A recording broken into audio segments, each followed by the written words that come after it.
கிறிஸ்துவில் பிரியமானவர்களே, ஆண்டவராகிய இயேசு கிறிஸ்துவின் நாமத்தில் உங்களை வாழ்த்துகிறேன்.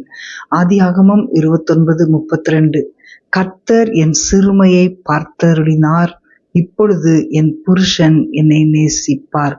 இந்த லேயாள் அற்பமா எண்ணப்பட்டாள். ஏனென்றால் யாக்கோபு அவளுடைய சகோதரியாகிய ராகேலை அதிகமாக நேசித்தான். தன் கணவனால் அற்பமா எண்ணப்பட்டதைக் கண்ட லேயாளின் உள்ளம் எவ்வளவு துக்கத்தினால் உடைந்து போயிருக்கும்.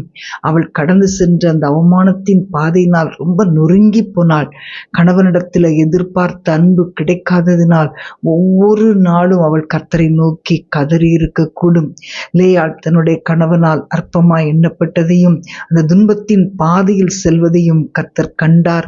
அவளை ஆசீர்வதிக்க தொடங்கினார். அவள் கர்ப்பவதியாகி ஒரு குமாரனை பெற்று அவனுக்கு ரூபன் என்று பெயரிட்டாள்.